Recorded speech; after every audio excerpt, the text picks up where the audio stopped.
Good morning students. हम chapter कर रहे हैं reconstitution, change in profit sharing ratio among partners.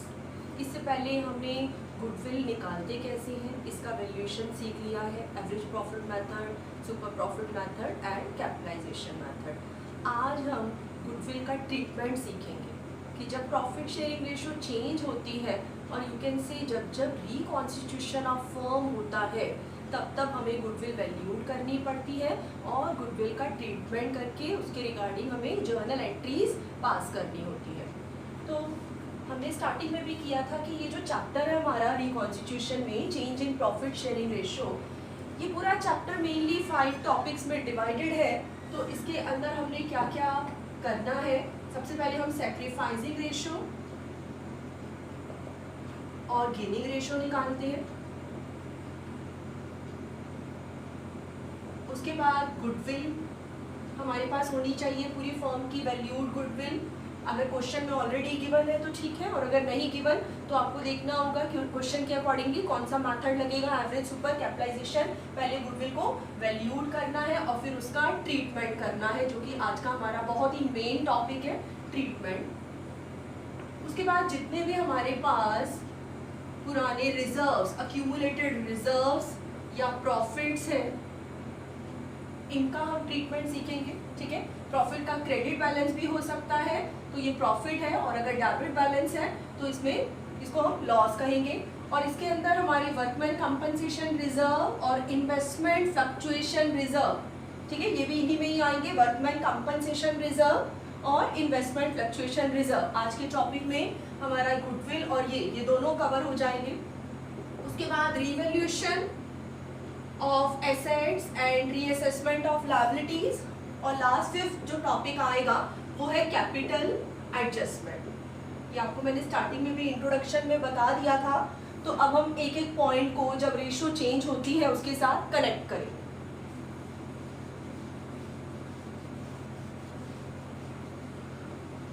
अगर क्वेश्चन में आपको ओल्ड रेशियो गिवन है और पार्टनर्स ने डिसाइड किया कि अब से हमको न्यू रेशियो रखनी है, तो बच्चों इसके रिगार्डिंग हमने पहले भी 2 सम किए थे कि आपको निकालना होता है सैक्रिफाइस और गेन। हमेशा सैक्रिफाइस कैसे निकालते हैं, ओल्ड रेशियो या old share minus new ratio. ठीक है, इस चैप्टर में आपने मेनली यही फॉर्मूला यूज करना है, ओल्ड रेशियो में से न्यू रेशियो माइनस करना है, जो कि आपका सैक्रिफाइस आएगा। अगर कभी आप ओल्ड माइनस न्यू ही करते हैं और नेगेटिव चला जाए तो वो गेन होगा। ठीक है, तो हमें मालूम है कि जब भी प्रॉफिट शेयरिंग रेशियो चेंज होती है तो किसी एक पार्टनर को प्रॉफिट हो सकता है जिसको हम गेन कहेंगे, और दूसरे पार्टनर को उतना ही लॉस हो सकता है जिसको हम सैक्रिफाइस कहेंगे। तो जिस पार्टनर को सैक्रिफाइस करना पड़ रहा है या लॉस हो रहा है उसके प्रॉफिट के शेयर का, तो वो इस बात के लिए कभी भी एग्री नहीं होगा कि मुझे फ्यूचर में प्रॉफिट कम मिले। बट अगर अभी जो हमने यहाँ चीजें लिखी थी, गुडविल है, रिजर्व है, रिवोल्यूशन है, इन सब चीजों में से गेनिंग पार्टनर सैक्रिफाइस करने वाले पार्टनर को कंपनसेट कर दे तो सैक्रिफाइस करने वाला पार्टनर इस बात के लिए एग्री हो जाएगा कि उसकी फ्यूचर में रेशियो कम हो जाए। ठीक है, तो अब हम सीखते हैं आज इलस्ट्रेशन 21 करेंगे हम पेज नंबर 3.21 पर। इलस्ट्रेशन 21, तो पूरे चैप्टर में आप कह सकते हो कि गुडविल के रिगार्डिंग आपको एक ही एंट्री पास करनी होती है। हमेशा गेन वाले पार्टनर की कैपिटल डेबिट होगी, गेनिंग पार्टनर्स कैपिटल डेबिट होगी, क्योंकि जिसको गेन हो रहा है उसको ऑब्वियसली फ्यूचर में ज्यादा शेयर मिलेगा, तो इसको आज अभी सैक्रिफाइस करने वाले पार्टनर को कंपनसेट करना पड़ेगा, गुडविल, रिवोल्यूशन, रिजर्व, इन सब चीजों के अमाउंट। तो पार्टनर के साथ डीलिंग कैश में नहीं करनी, जो कुछ भी लेना या देना है थ्रू कैपिटल अकाउंट चलता है। तो गेन वाले पार्टनर की कैपिटल या करंट हमेशा डेबिट होगा, और सैक्रिफाइसिंग पार्टनर की कैपिटल बढ़ाने के लिए हमेशा क्रेडिट करनी। गेन वाले की डेबिट करके हम माइनस कर रहे हैं और सैक्रिफाइस वाले की क्रेडिट करके हम कैपिटल क्या कर रहे हैं बच्चों, प्लस कर। तो ये बहुत मेन एंट्री है गुडविल के रिगार्डिंग इस पूरे चैप्टर में, गेनिंग टू सैक्रिफाइसिंग पार्टनर। आप ये भी कह सकती हूँ कि इसने अपना कुछ प्रॉफिट का शेयर इसको सेल कर दिया तो ये परचेजिंग पार्टनर भी कहला सकता है, ठीक है, परचेजिंग या gaining partners capital debit to sacrificing partners capital. तो अब हम आते हैं पेज नंबर 3.21 पर, मैं पेज नंबर लिख देती हूँ। इलस्ट्रेशन नंबर 21 है, A B and C partners है बच्चों, रेशो है 5:4:1। 1 अप्रैल से इन्होंने डिसाइड किया कि रेशो हो जाए 9:6:5। गुडविल क्वेश्चन में वैल्यूड करके नहीं दी हुई है, आपको वैल्यूशन करना है, जिसके लिए आपको पिछले 3 इयर्स के प्रॉफिट दे रखी है और नंबर ऑफ ईयर परचेज है 2। तो बच्चों गुडविल आप निकाल ही लेंगे, आपको अच्छे से आता है। पहले हमको करना है टोटल प्रॉफिट, लास्ट 3 इयर्स के प्रॉफिट का टोटल कर लेना 1,50,000। अब एवरेज प्रॉफिट कैसे निकालेंगे, इस टोटल प्रॉफिट को नंबर ऑफ ईयर से डिवाइड करोगे आप, तो 50,000 आपका आता है एवरेज प्रॉफिट, ठीक है, 50,000 आपकी आए एवरेज प्रॉफिट। और number of year purchase question में दे रखी है 2। तो गुडविल का फॉर्मूला, आपको फॉर्मूले के स्टेप्स प्रॉपर्ली लिखने हैं। गुडविल कैसे निकलेगी, average profit into number of years purchased, तो 50,000 इंटू 2 कर देंगे। ये जो बच्चों 1 lakh goodwill I, this is the total valued goodwill of the firm. ये सारी गुडविल गेनिंग पार्टनर नहीं दे देगा सैक्रिफाइसिंग पार्टनर को, गेन वाले ने अपने गेन के इक्विवेलेंट पार्ट ही देना है। ऐसे ही सैक्रिफाइस वाले को भी अपने सैक्रिफाइस के इक्विवेलेंट पार्ट ही गुडविल में मिलेगा। तो अभी हम इस सब में ए बी सी का गेन और सैक्रिफाइस भी निकाल लेते हैं। ए है, बी है और सी है। अभी हमें पहले से नहीं पता होता कि सैक्रिफाइस निकलेगा या गेन निकलेगा, तो वो हम बाद में वहां लिखेंगे। आपको हमेशा ओल्ड शेयर या old ratio minus new ratio लिखना है।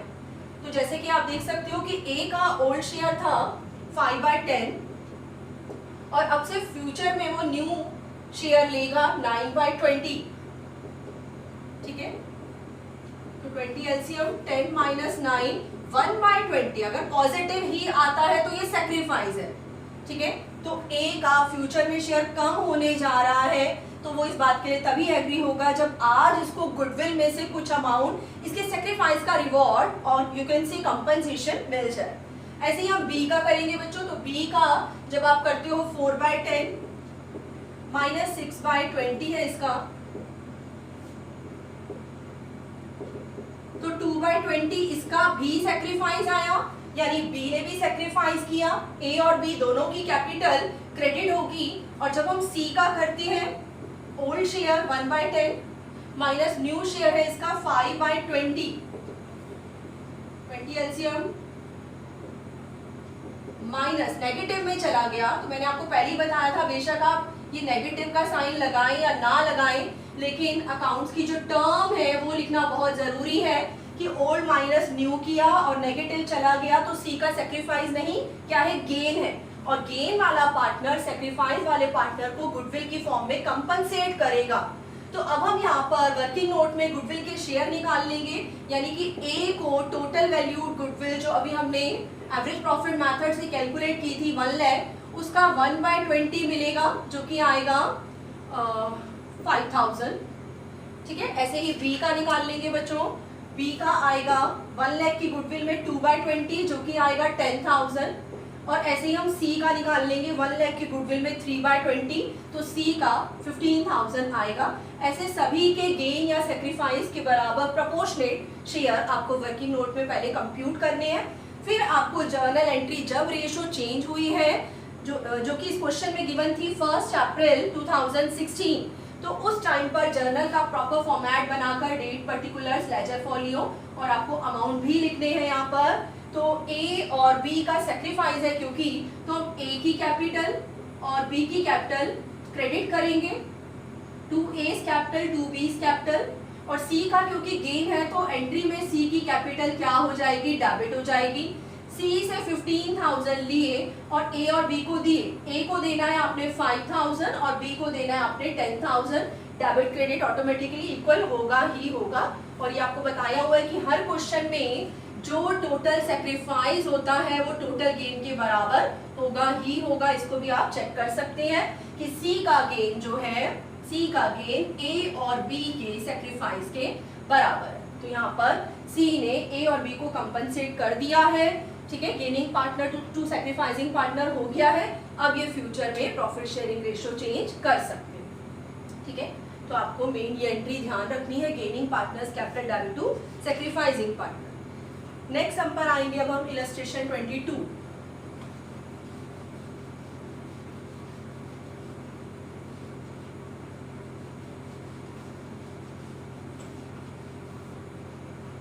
इलस्ट्रेशन 22 में देखते हैं क्या न्यू पॉइंट है। पी क्यू आर पार्टनर्स है बच्चों, पी क्यू आर पार्टनर्स लिखने हैं पहले आपको, उसके बाद ओल्ड रेशियो लिखनी है और फिर न्यू रेशियो लिखनी है और ओल्ड माइनस न्यू करना है। पार्टनर से पी क्यू आर रेशियो थी इक्वली, कभी किसी सम में ओल्ड रेशियो ना भी बताई हो तो आपने इक्वल लेना है।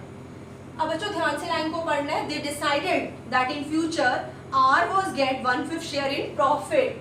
फ्यूचर में आर का शेयर जो कि अभी तक क्या था 1/3 था, अब से 1/5 कर दिया गया। ऐसा सबकी म्यूचुअल कंसेंट से ही हुआ है। तो यहाँ पर आपको पी और क्यू का शेयर निकालना है। ऐसे निकालेंगे, आप मान लेंगे कि लेट टोटल प्रॉफिट क्या होती है 1। ठीक है, 1 में से ये टर्म कंडीशन फिक्स हो चुकी है कि आर को अब से 1/5 शेयर मिलेगा। ठीक है, तो 1 में से 1/5 शेयर अगर हम आर को दे देंगे तो रिमेनिंग प्रॉफिट कितना अवेलेबल है, इसको लिखना है आपको। रिमेनिंग प्रॉफिट 1 माइनस 1/5 लिखेंगे 4/5। ठीक है, ये अवेलेबल प्रॉफिट है। आर को तो मिल चुका है 1/5, तो ये जो बचा हुआ रिमेनिंग प्रॉफिट है ये किस किस को मिलेगा, बचे हुए पार्टनर्स को मिलेगा, पी और क्यू को। किस रेशो में, उनकी आपस की रेशो में। ठीक है, बचे हुए प्रॉफिट को बचे हुए पार्टनर्स अपनी आपस की रेशो जो कि है 1:1 और यू कैन से इक्वल, उसमें डिस्ट्रीब्यूट करेंगे। तो 4/5 का हाफ कर देंगे, यानी कि 2/5 होगा पी का शेयर। ऐसे ही इसके केस में भी 4/5 का हाफ ही होगा, तो इसकी रेशो भी क्या आएगी 2/5। क्योंकि एलसीएम सेम है तो हम इसको चाहे लिखे या ना लिखे। तो न्यू रेशो क्या हुई 2:2:1। आगे बच्चों सिंपल है, ओल्ड माइनस न्यू करके हम निकाल लेंगे सेक्रीफाइस आ रहा है या गेन। और इस सब में आपको गुडविल वैल्यूड करनी नहीं है, आपको क्वेश्चन में ही वैल्यूड करके दे दी है गुडविल 3 लाख। तो 3 लाख में पी अपने जो गेन के बराबर शेयर आर को देगा। ठीक है, तो पी का भी गेन निकल रहा है इसलिए हम पी की कैपिटल डेबिट करेंगे, आर का भी गेन निकल रहा है, आर की कैपिटल भी डेबिट करेंगे, सॉरी क्यू की। और आर का है सेक्रीफाइस, क्योंकि उसका शेयर देखो 1/3 ज्यादा होता है, 1/3 पहले ज्यादा था और अब उसका शेयर कम कर दिया गया 1/5। तो वो तभी मानेगा जब ये दोनों पार्टनर्स उसको गुडविल की फॉर्म में कंपनसेट कर दें। तो हमने पी और क्यू से लेकर आर की कैपिटल में गुडविल के इक्विवेलेंट पार्ट जो है ट्रांसफर कर देना है। नेक्स्ट हम पर आएंगे 23rd इलस्ट्रेशन है। एक्स और वाई बच्चों पार्टनर्स है, रेशियो है 3:1। अब 1 अप्रैल से उन्होंने डिसाइड किया कि रेशियो हो जाए 5:3। तो आपके लिए सब में जो लाइंस है वो पढ़ना बहुत जरूरी है, गुडविल का क्या मेथड है और क्या उसके रिगार्डिंग लाइन गिवन है। यहाँ पर लिखा हुआ है goodwill should be valued at total of 2 years profit. कोई नंबर ऑफ ईयर परचेज नहीं है, total of 2 years profit preceding the date the decision became effective. तो प्लीज ये क्वेश्चन की बहुत मेन लाइन है, हर क्वेश्चन में कुछ न्यू पॉइंट होता है तो आप इसको प्लीज अंडरलाइन कर लेना कि गुडविल यहाँ पर एवरेज सुपर से वैल्यूड नहीं करनी है जब ये रेशो चेंज करने का डिसीजन लिया गया है। कब लिया गया? 1 अप्रैल 16। उससे इमीडिएट पहले के जो 2 साल है उनका टोटल ही हमारी गुडविल होगी। ठीक है, 2 years के प्रॉफिट का टोटल या एग्रीगेट हमारी गुडविल है। कोई एवरेज नहीं करना, कोई नंबर ऑफ ईयर परचेज से मल्टीप्लाई नहीं करना। तो हमारे जो लास्ट प्रीसीडिंग 2 years हैं, आज अगर 1 अप्रैल 16 है तो इससे पहले जो 2 साल बीते हैं वो है 31 मार्च 16 और 31 मार्च 15। क्वेश्चन में कंफ्यूज करने के लिए आपको 31 मार्च 14 का भी प्रॉफिट गिवन है, पर प्रीसीडिंग 2 years ये है हमारे, इसलिए हम इस ईयर को इग्नोर करेंगे, लास्ट से आपको शुरू करना है। तो इन दोनों सालों के प्रॉफिट जो हमें गिवन है वो है 70,000 और 90,000। इसका टोटल करते ही आपको वैल्यूड गुडविल मिल जाएगी जो कि है 1,60,000। ठीक है, आगे इस गुडविल में गेन और सेक्रीफाइस के इक्विवेलेंट प्रोपोर्शंस निकालने हैं क्योंकि इस सब में एक्स और वाई 2 पार्टनर्स है। एक्स और वाई ओल्ड रेशो थी 3:1, न्यू है 5:3। हमेशा ओल्ड माइनस न्यू ही करना है तो x का आता है 1/8 का सेक्रीफाइस, और y का जब आप करेंगे तो इतना ही गेन आएगा ही आएगा, यानी एंट्री में y की कैपिटल डेबिट कर दी जाएगी और x जो सेक्रीफाइस या सरेंडर कर रहा है उसकी कैपिटल क्रेडिट कर दी जाएगी, ताकि y की कैपिटल कम हो जाए और x की कैपिटल में अमाउंट ट्रांसफर हो जाए। इसकी कैपिटल बढ़ानी है तो हमें इसको क्रेडिट करना होगा। तो 1,60,000 नहीं दे देगा y x को, अपने गेन के बराबर शेयर देगा, या इसको अपने सेक्रीफाइस के इक्विवेलेंट प्रोपोर्शन गुडविल में मिलेगा। तो 1,60,000 का 1/8 करेंगे 20,000, और नरेशन भी जरूर लिखनी है, being amount of goodwill adjusted towards capital. तो आज बच्चों ने गुडविल का ट्रीटमेंट सीख लिया। मैं फिर आपको बता रही हूँ पूरे चैप्टर में यही एंट्री रहेगी, gaining to sacrificing partners capital.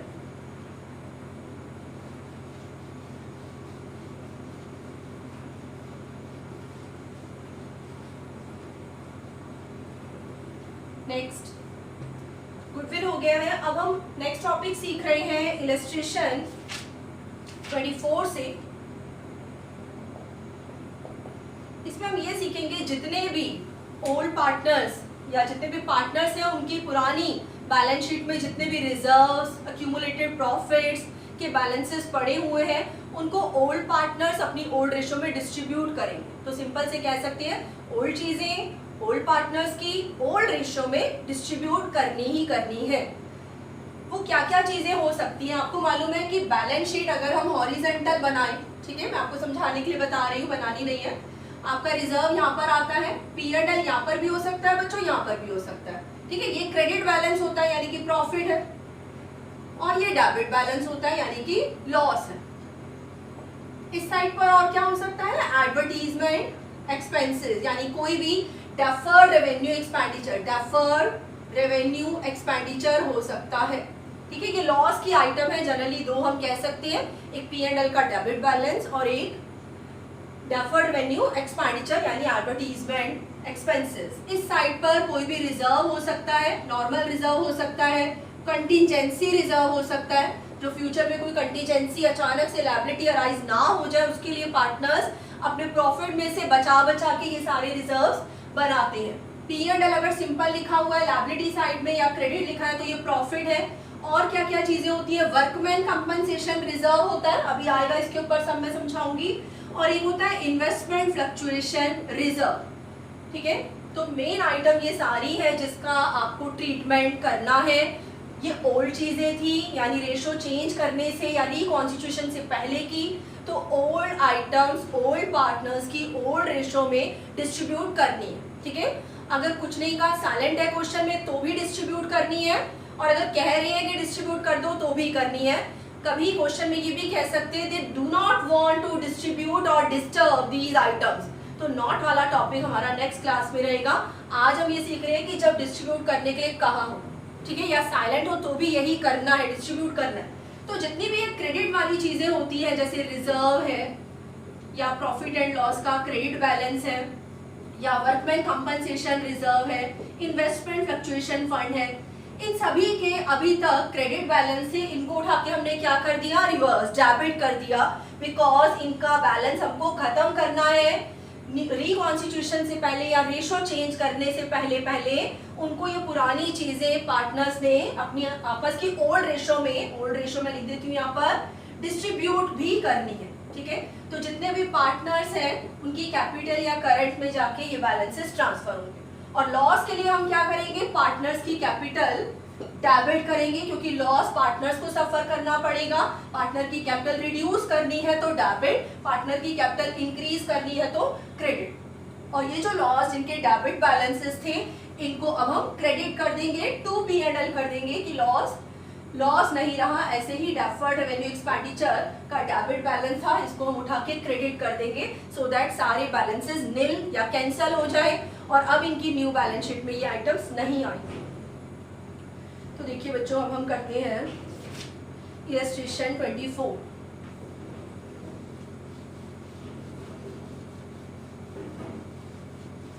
Question में क्या क्या गिवन है? XYZ पार्टनर्स है 4:3:2 की रेशो में, और उन्होंने डिसाइड किया कि अब से रेशो इक्वल रखनी है, ठीक है। तो बच्चों हर सम में हमें ये नहीं करना कि ओल्ड भी है न्यू भी है, हम सेक्रीफाइस गेन निकालेंगे ही निकालेंगे। जहां तक बात है गुडविल की, जिस समय गुडविल आ जाए, ठीक है, वहां तो करना ही करना है, बिकॉज गुडविल का तो और कोई ट्रीटमेंट ही नहीं है। अभी तक आपने यही सीखा कि gaining partners capital debit to sacrificing, तो आपने ओल्ड माइनस न्यू करना है। बट इस सम में गुडविल नहीं है। क्या क्या गिवन है? P&L का क्रेडिट बैलेंस है, यानी कि प्रॉफिट है ये 1,20,000। और क्या गिवन है? जनरल रिजर्व गिवन है, ये भी लायबिलिटी में आता है, इसका भी क्रेडिट बैलेंस होता है एंड अमाउंट इज 45,000। उसके बाद है बच्चों वर्कमैन कंपनसेशन रिजर्व, जिसका बैलेंस है 60,000। और एक है एडवर्टीजमेंट सस्पेंस अकाउंट, जिसको हम धीरे धीरे धीरे धीरे राइट ऑफ करते हैं आगे के ईयर्स में, क्या लोग पोस्टपोन करते हैं, बट जब जब रिकॉन्स्टिट्यूशन है तो ये सारे क्रेडिट या डेबिट बैलेंसेस हमको आज खत्म करने हैं। नई जो फर्म रिकॉन्स्टिट्यूट होगी एग्रीमेंट के अकॉर्डिंग, इसको उसमें नहीं ले जाना। तो एडवर्टीजमेंट सस्पेंस का बच्चों डेबिट बैलेंस होता है, क्योंकि ये एसेट साइड पर पाया जाता है 90,000। अब हमें क्वेश्चन में क्या कहा गया है? Record the necessary journal entries. ठीक है, आपसे कोई एक एंट्री नहीं मांगी है, आपने एंट्रीज करनी है। तो इनकी नेचर को देखते हुए ये सारी क्रेडिट की आइटम है, डिस्ट्रीब्यूट होंगी, और ये हमारा लॉस है जिसको पार्टनर सफर करेंगे। तो ओल्ड माइनस न्यू करके इस सब में गेन सेक्रीफाइस निकालने की जरूरत नहीं है। ओल्ड चीजें ओल्ड पार्टनर्स की ओल्ड रेशो में डिस्ट्रीब्यूट होती हैं, और हमारे ओल्ड पार्टनर्स हैं XYZ, जिनकी ओल्ड रेशो को ही यहाँ पर फोकस करना है। 4:3:2 न्यू चाहे गिवन है, बट अभी इस सम के अकॉर्डिंगली इसका कोई यूज नहीं है। गुडविल आ जाएगी तो बहुत ज्यादा यूज है। या अभी जब हम एक और टॉपिक करेंगे कि सिंगल जर्नल एंट्री आपसे मांगी हो, जब they do not want to distribute लिखा हो, तब वहां पर सेक्रीफाइस गेन की जरूरत है। तो फिलहाल हमको ये जितनी भी ओल्ड चीजें हैं इनको डिस्ट्रीब्यूट करना है ओल्ड रेशो में। पहली एंट्री होगी P&L account debit, credit balance था डेबिट कर दिया। जनरल रिजर्व डेबिट, इसको भी क्रेडिट से डेबिट। और वर्कमैन कंपनसेशन रिजर्व, जिसके रिगार्डिंग अभी नीचे कोई एडजस्टमेंट में हमें लायबिलिटी नहीं गिवन है, इसके पॉइंट अभी नेक्स्ट सम में आएंगे, मैं बताती हूँ। ठीक है, कुछ भी क्लेम अराइज नहीं हुआ तो हमारा ये पूरा का पूरा वर्कमैन कंपनसेशन रिजर्व जो है बचा हुआ है, और इसको पार्टनर्स रिकॉन्स्टिट्यूशन से पहले डिस्ट्रीब्यूट कर लेंगे। तो तीन चीजें उठा के जो हमने पार्टनर्स हैं तीनों, उनकी कैपिटल में ओल्ड रेशो में क्रेडिट किया, और उसके बाद एडवर्टीजमेंट सस्पेंस के लिए एंट्री क्या होगी? Partners capital debit to advertisement suspense, जो डेबिट है उसको क्रेडिट करके कैंसिल करना। नेक्स्ट सम पर आएंगे, इलस्ट्रेशन नंबर 25।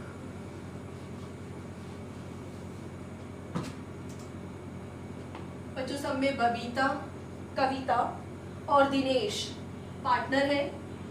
इनकी ओल्ड रेशो बताई ही नहीं। ठीक है, तो आपको बताया था कि अगर कुछ ना हो तो आपने मानना है कि प्रॉफिट शेयरिंग रेशो क्या है? इक्वल है, बिकॉज हमें ओल्ड रेशो की बहुत ज्यादा जरूरत है इस सब में भी।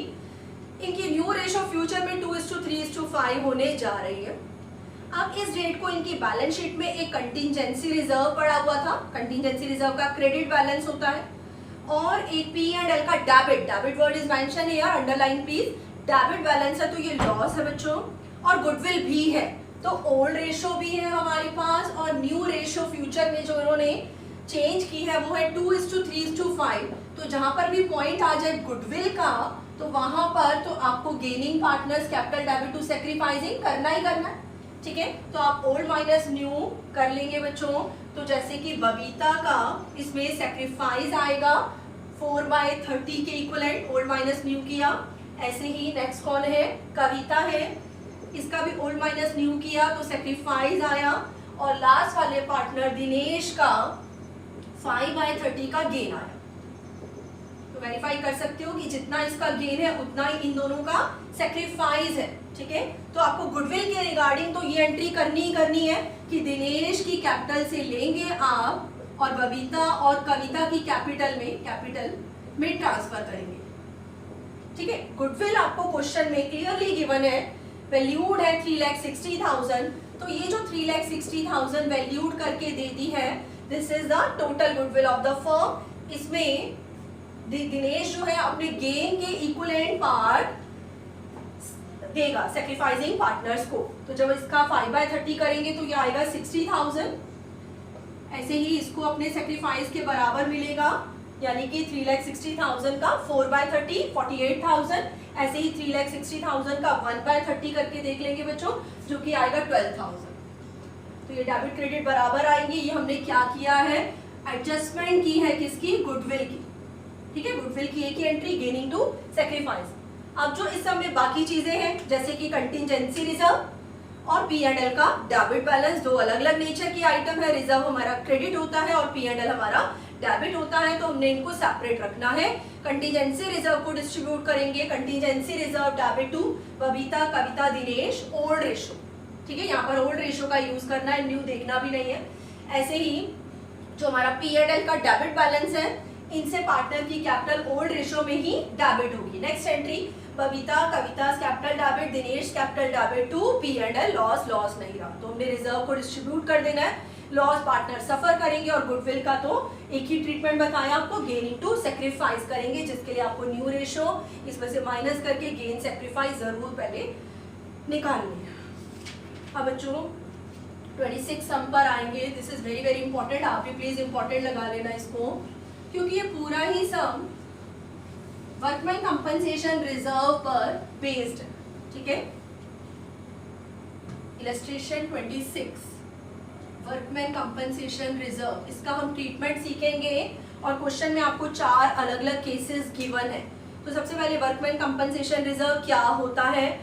अगर हमारी पार्टनरशिप फर्म में बहुत सारे वर्कर्स एम्प्लॉयज काम करते हैं, तो किसी के साथ कोई इंजरी ना हो जाए, कोई एक्सीडेंट ना हो जाए, किसी वर्कर को हमें कंपनसेशन ना देना पड़ जाए, तो इसके लिए जो ऑनर है यानी कि पार्टनर्स, वो अपने प्रॉफिट में से कुछ पार्ट बचा के ये रिजर्व बनाते हैं, ठीक है, वर्कमैन कंपनसेशन रिजर्व, जिसमें से किसी भी एम्प्लॉय को कंपनसेशन देना पड़ सकता है।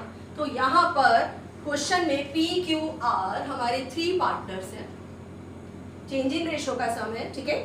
इसमें रेशो चेंज हो रही है, पहले तो ओल्ड रेशो थी 3:2:1, लेकिन अब सभी ने डिसाइड किया कि न्यू एग्रीमेंट के अकॉर्डिंगली उनकी रेशो हो जाएगी 4:3:2। कब से, 1 अप्रैल 17 से। तो आपने इसी डेट को सारी एंट्रीज जो है पास करनी है।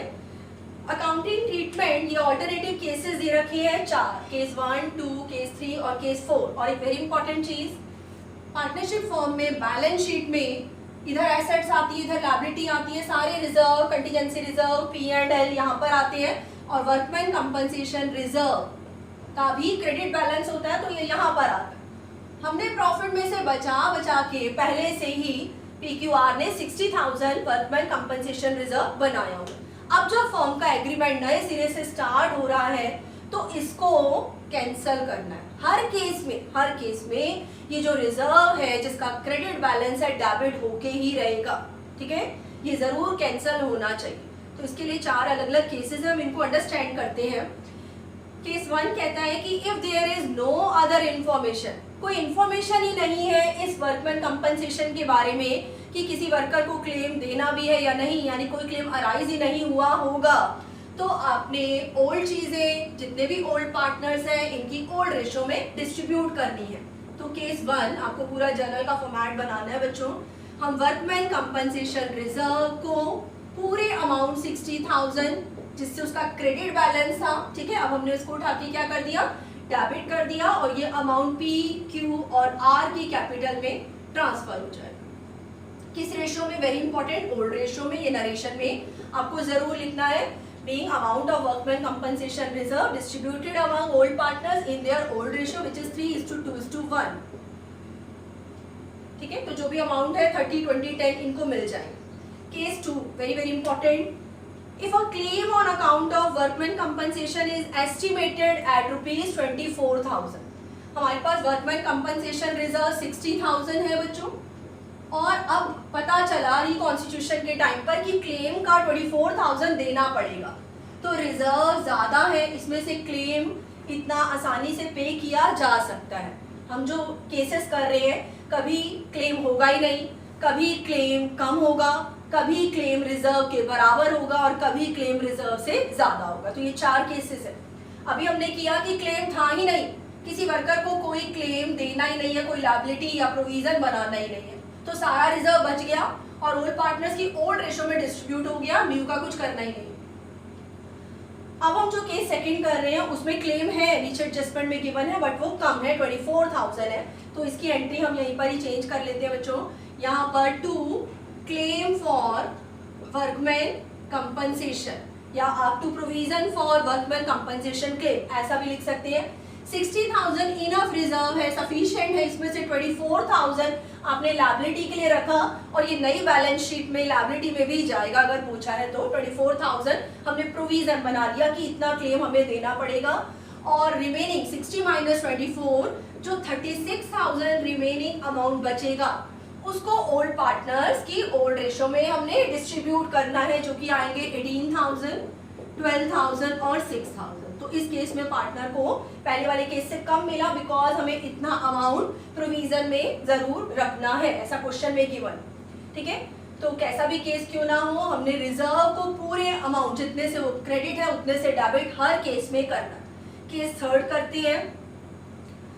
If a claim on account of workman compensation is estimated at rupees 60,000, जितना रिजर्व था क्लेम भी सेम एग्जैक्टली उतने ही अमाउंट के लिए अराइज हुआ है। यहाँ पर 60,000 ही हमने रिजर्व बनाया था और आज रिकॉन्स्टिट्यूशन के टाइम पर हमको पता चला कि provision for workman compensation claim वो भी 60,000 है, तो पूरा का पूरा रिजर्व इस क्लेम को पे करने में एग्जॉस्ट हो जाएगा, यानी पार्टनर्स के लिए कुछ बचा ही नहीं। तो पार्टनर से रिलेटेड कुछ भी नहीं करना, ना पार्टनर की कैपिटल क्रेडिट होगी ना ही डेबिट होगी। ये एंट्री आपको जर्नल में दिखानी है। ठीक है, ये था हमारा केस थर्ड।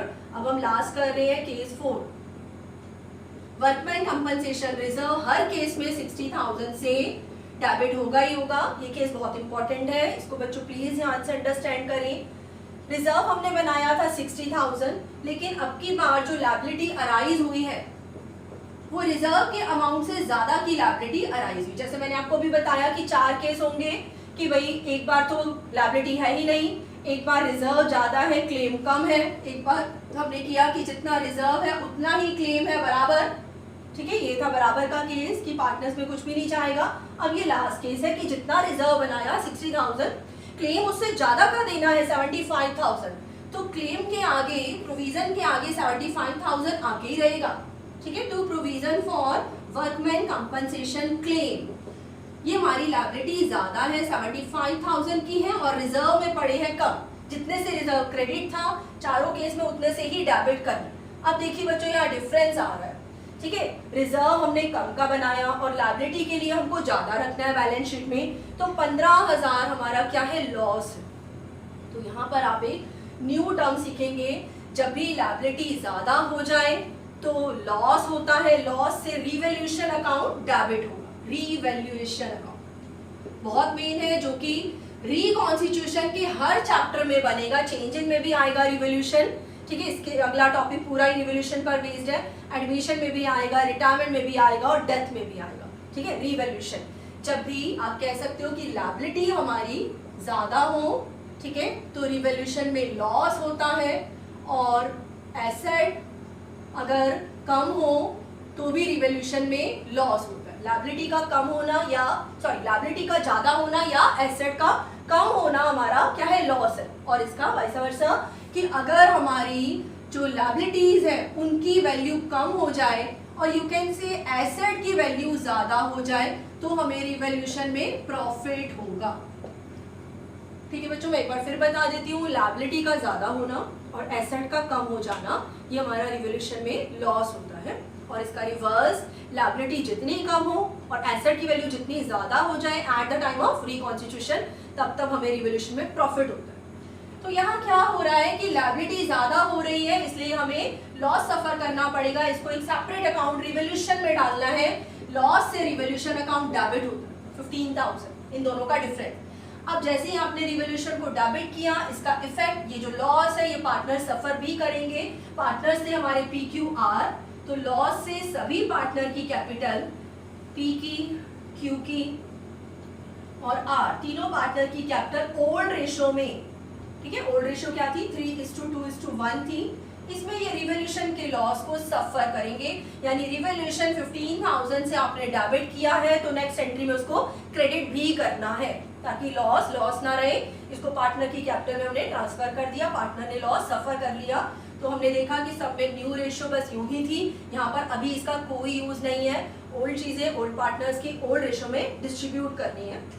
नेक्स्ट 27 सम करते हैं अब हम।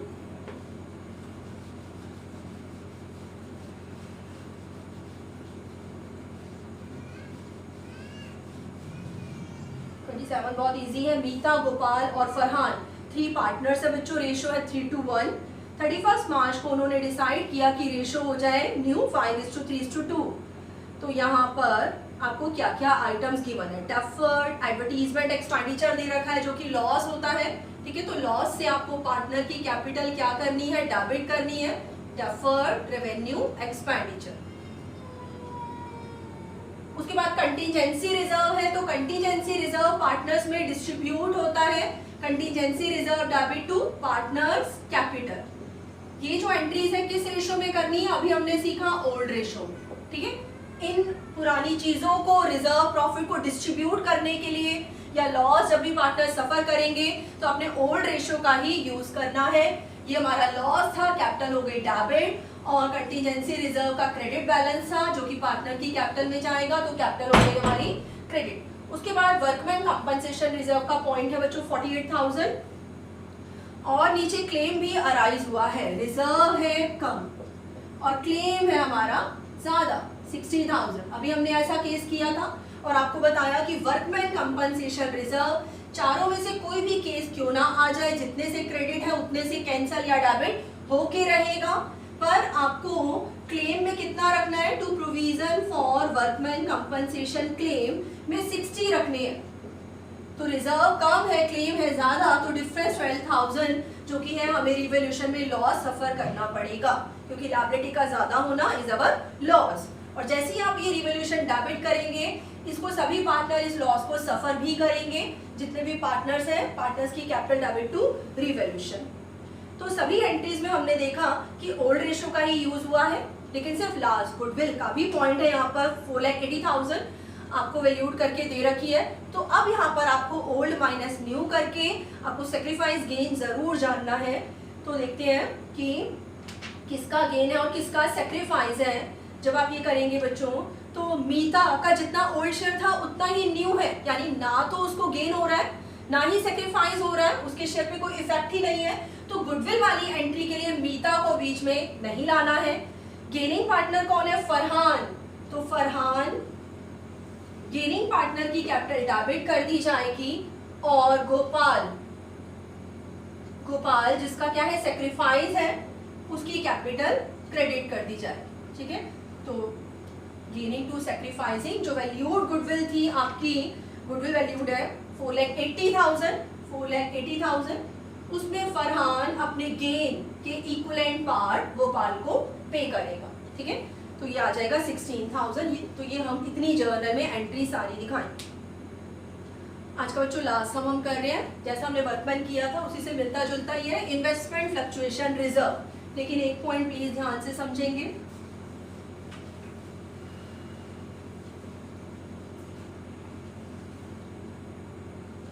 इलस्ट्रेशन 28 लास्ट सम कर रहे हैं हम। बैलेंस शीट कैसी होती है पार्टनरशिप फर्म में, हॉरिजॉन्टल होती है।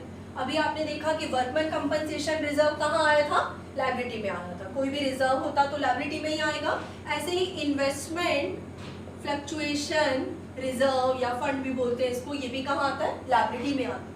वर्कमैन कंपनसेशन रिजर्व सिर्फ लायबिलिटी में आता है, उसका एसेट से कोई लेना देना नहीं है, लेकिन इसका एसेट से लेना देना है, ठीक है। तो हम ये क्यों बनाते हैं, सबसे पहले इसको अंडरस्टैंड करते हैं। इन्वेस्टमेंट है इसीलिए हमने उसका फ्लक्चुएशन रिजर्व बनाया है, तो इन्वेस्टमेंट एसेट में भी पाई जाती है, ये बहुत मेन पॉइंट है। इन्वेस्टमेंट का अमाउंट आपको एसेट में भी गिवन होगा, और उसके रिगार्डिंग रिजर्व है तो लायबिलिटी में भी गिवन होगा। इन्वेस्टमेंट की वैल्यू बच्चों फ्लक्चुएट होती रहती है, कम भी हो सकती है, ज्यादा भी हो सकती है। ज्यादा है तो अच्छी बात है, तब तो प्रॉफिट है, रिवोल्यूशन में जाएगा। लेकिन अगर इन्वेस्टमेंट की वैल्यू कम हो जाए तो इसके लिए सेफ्टी साइड पर हम प्रॉफिट में से बचा के इन्वेस्टमेंट फ्लक्चुएशन रिजर्व बनाते हैं। तो अब देखना है कि इन्वेस्टमेंट की वैल्यू कितनी कम हुई है, क्या रिजर्व के बराबर, क्या रिजर्व से ज्यादा या रिजर्व से कम। तो ये सारे केसेस हम करते हैं इलस्ट्रेशन 28 में बच्चों। 5 केसेस हैं, बहुत अच्छा क्वेश्चन है ये, सारा आपको क्लियर हो जाएगा। बैलेंस शीट में इन्वेस्टमेंट, हम आपको पता है कि हम हिस्टोरिकल कॉस्ट कंसेप्ट को फॉलो करते हैं। इन्वेस्टमेंट को मार्केट प्राइस पर नहीं, कॉस्ट प्राइस पर दिखाते हैं। इन्वेस्टमेंट जितने पे हमने परचेज या अक्वायर की थी, वैल्यू थी 5 लाख, ठीक है। और इन्वेस्टमेंट की वैल्यू कहीं डिक्रीज या उसकी वैल्यू में फॉल ना हो जाए, इसके लिए हमने रिजर्व बना रखा था 30,000, ठीक है। 30,000 की कमी अगर हो गई तो उसके लिए हमारे पास पहले से ही रिजर्व है। अब 5 केसेस हैं और हमारे सब में कौन कौन पार्टनर्स हैं। PQR पार्टनर्स है बच्चों, रेशियो है 3:1। न्यू भी गिवन है, लेकिन आपको बताया अभी कि न्यू का अभी कुछ भी नहीं करना, बिकॉज ओल्ड चीजें ओल्ड पार्टनर्स की ओल्ड रेशियो में डिस्ट्रीब्यूट होती हैं। तो हमें जो रेशियो लेनी है पार्टनर्स है हमारे PQR, इनकी रेशियो 3:2:1 में ही रिजर्व का ट्रीटमेंट किया जाएगा। तो पहले केस पर आते हैं। जैसे पिछले केस में मैंने आपको बताया था कि वर्कमैन कंपनसेशन रिजर्व हर केस में जितने से क्रेडिट है उतने से डेबिट होके ही रहेगा। सेम वही बात बच्चों यहाँ पर भी एप्लीकेबल होती है कि इन्वेस्टमेंट फ्लक्चुएशन रिजर्व भी, इन्वेस्टमेंट फ्लक्चुएशन रिजर्व भी हर केस में, चाहे कोई भी केस आ जाए, जितने से क्रेडिट है, यहाँ पर आना क्रेडिट बैलेंस है, लायबिलिटी की आइटम है, जितने से क्रेडिट है उतने से डेबिट होके ही रहेगा 30,000। तो पहला केस है क्या, if there is no other information. सब में बोल रहे हैं कि इन्वेस्टमेंट 5 लाख की और उसके बारे में कोई भी इंफॉर्मेशन नहीं है। जब रिकॉन्स्टिट्यूशन हुआ, जब PQR ने अपनी रेशियो चेंज करी, तो इन्वेस्टमेंट के बारे में कोई भी इंफॉर्मेशन नहीं है, यानी कि इसकी वैल्यू में कोई चेंज नहीं हुआ। ये 5 लाख की 5 लाख एट कॉस्ट पर ही दिखाई जाएगी। और ये रिजर्व जो हमने कहीं फ्लक्चुएशन या वैल्यू डाउन ना चली जाए, डिक्रीज ना हो जाए, इसके लिए बनाया था। पर जब कोई चेंज हुआ ही नहीं तो ये रिजर्व हमारा बच गया है। तो पार्टनर्स में बांट भी दिया जाएगा। इन्वेस्टमेंट फ्लक्चुएशन रिजर्व PQR की कैपिटल में जाएगा, to P's capital, to Q's capital और टू R's कैपिटल। किस रेशो में, ओल्ड रेशो में। न्यू का बिल्कुल भी यहाँ यूज नहीं करना है, 3:2:1, ठीक है। तो 30,000 का ये जो रिजर्व है हम तीनों पार्टनर्स में बच्चों डिस्ट्रीब्यूट कर देंगे। 15,000 इसको, 10,000 इसको और 5,000 इसकी कैपिटल में रिजर्व का मनी ट्रांसफर हो जाएगा। केस सेकंड पर आते हैं कि अगर इन्वेस्टमेंट की मार्केट वैल्यू जब हमने पता कराई, this is our cost price, मैं यहाँ लिख देती हूँ, ये कॉस्ट प्राइस था। बट जब रिकॉन्स्टिट्यूशन होता है तब सारी एसेट्स एंड लायबिलिटीज की वैल्यू चेक कराई जाती है, रिवोल्यूशन कराया जाता है। तो जब हमने अपनी इस इन्वेस्टमेंट का रिवोल्यूशन कराया तो पता चला ये 5 लाख की है। Cost price, market price both are same. तो जब 5 लाख की है तब भी वैल्यू में कोई चेंज नहीं हुआ, ना इंक्रीज हुआ ना डिक्रीज। फिर से रिजर्व हमारा पूरा का पूरा बच गया, जो कि पार्टनर्स में डिस्ट्रीब्यूट कर दिया जाएगा। तो केस 2 में भी आपको क्या करना है बच्चों, सेम यही एंट्री दोबारा से लिखनी, ठीक है। बुक की तरह सेम एज अब नहीं लिख देना, कॉमा नहीं डाल देना, आपको पूरी एंट्री पेज दोबारा से लिखनी है। अब हम केस 3 पर आते हैं। इन्वेस्टमेंट की मार्केट वैल्यू जो कि कम हो गई है, यहाँ पर 4,88,000 हो गई है। हमने शो की हुई थी 5 लाख पर और आज मार्केट वैल्यू कम हो गई है 4,88,000 पर। तो आपको 5 लाख में से 4,88,000 माइनस करके कितना इन्वेस्टमेंट की वैल्यू में डिक्रीज हुआ है ये जानना है, ठीक है। आपको कॉस्ट प्राइस में से मार्केट प्राइस डिडक्ट करना है। तो इसका डिफरेंस करेंगे तो हम देखेंगे कि 12,000 इन्वेस्टमेंट की वैल्यू डाउन चली गई, पर हमारा रिजर्व क्या था, एडिक्वेट था। तो अभी ये कौन सी सिचुएशन है कि जब रिजर्व हमारा ज्यादा है, ठीक है, और जो डिफरेंस आया है या जो चेंज आया है वो कम का आया है। तो इन्वेस्टमेंट फ्लक्चुएशन रिजर्व हर केस में जितने से क्रेडिट किया है उतने से ही डेबिट करेंगे आप 30,000 से। यहाँ पर आपको इन्वेस्टमेंट की वैल्यू को कम करना है, ठीक है। कई बार बहुत सारे बच्चे यहाँ पर भी प्रोविजन वर्ड या क्लेम वर्ड लिख देते हैं, वो नहीं लिखना। इन्वेस्टमेंट हमारी एसेट है, जब भी बढ़ानी हो इन्वेस्टमेंट डेबिट और जब भी कम करनी हो तो इन्वेस्टमेंट क्रेडिट करेंगे। यहाँ पर 12,000 से वैल्यू इसकी कम करनी पड़ेगी सो दैट हम बैलेंस शीट में इसको 4,88,000 पर शो कर सकें। और रिजर्व क्योंकि एडिक्वेट था, अभी भी 18,000 बचा हुआ है इसमें 30 - 12 जो कि P, Q और R में उनकी ओल्ड रेशो 3:2:1 में डिस्ट्रीब्यूट हो जाएगा। तो ये था हमारा केस 3। नेक्स्ट केस 4 पर आते हैं। केस 4, इन्वेस्टमेंट की वैल्यू इसमें भी कम हुई है, 4,46,000 हो गई बच्चों। ठीक है, कॉस्ट प्राइस था 5 लाख और मार्केट प्राइस है, मार्केट प्राइस 4,46,000। तो जब हमने इन दोनों का डिफरेंस किया तो decrease in value of investment कितना हो रहा है, 54,000 हो रहा है। 54,000, 54,000 से इन्वेस्टमेंट की वैल्यू डिक्रीज हो गई है। हमने सेफ्टी साइड के लिए रिजर्व बनाया हुआ था 30,000 का, लेकिन रिजर्व रह गया कम और जो इन्वेस्टमेंट की वैल्यू में फॉल हुआ है, डिक्रीज हुआ है, वो ज्यादा हो गया। रिजर्व कम है और चेंज या फॉल जो है वो ज्यादा है। तो अब देखिए कैसे करेंगे। ये तो जितना 30,000 है हर केस में उतने से ही डेबिट रहेगा। इन्वेस्टमेंट को आपको कम करना पड़ेगा, डिक्रीज करना पड़ेगा। 54,000 से 2 इन्वेस्टमेंट लिखते, इन्वेस्टमेंट की वैल्यू कम हो गई। रिजर्व हमारा पूरा का पूरा इसको कवर करने में ही यूज या एग्जॉस्ट हो गया, तो पार्टनर्स के लिए तो कुछ बचा नहीं बल्कि लॉस हो रहा है। ठीक है, इसका और इसका डिफरेंस 24,000 हम कहां से पूरे करेंगे, रिवैल्यूएशन से। इन्वेस्टमेंट की वैल्यू कम हो रही है, इसकी सेफ्टी के लिए हमने रिजर्व बनाया था बट बहुत ज्यादा कम हो रही है, तो एक्स्ट्रा बाकी का जो एक्सेस बर्डन है वो रिवैल्यूएशन अकाउंट पर आएगा। और जैसे ही आप रिवैल्यूएशन डेबिट करेंगे नेक्स्ट एंट्री में ये लॉस सभी पार्टनर सफर भी करेंगे। PQR capital debit to revaluation in which ratio, old ratio 3:2:1।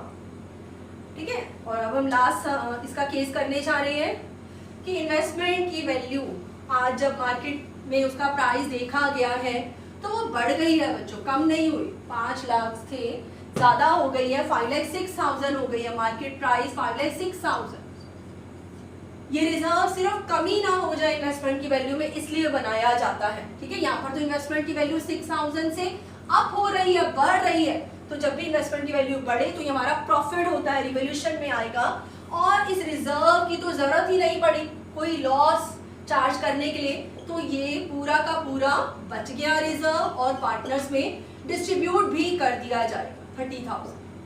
तो मैंने आपको बताया कि कोई भी केस क्यों ना हो, वर्कमैन कंपनसेशन रिजर्व हो या इन्वेस्टमेंट फ्लक्चुएशन रिजर्व हो, जितने से क्रेडिट है उतने से डेबिट होके ही रहेंगे ताकि अभी अगली बैलेंस शीट में कैंसिल हो जाए, इसका कोई भी अमाउंट ना आए। तो इसको पूरा कर लेते हैं। ये रिजर्व सभी पार्टनर्स पहले तो बांट लेंगे क्योंकि वैल्यू डाउन या डिक्रीज हुई ही नहीं है, सब में डिस्ट्रीब्यूट हो जाएगा।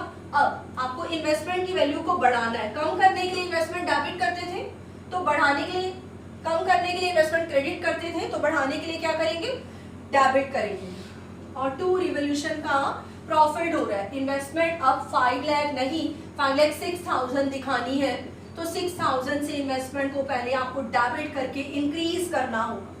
और एसेट का इंक्रीज होना भी हमने सीखा था, एसेट का इंक्रीज होना रिवॉल्यूशन में प्रॉफिट होता है। तो हमारा प्रॉफिट है जिससे सभी पार्टनर की कैपिटल बढ़ेगी, तो रिवॉल्यूशन का प्रॉफिट हमने बांट दिया, प्रॉफिट खत्म हो गया। PQR इनकी ओल्ड रेशियो।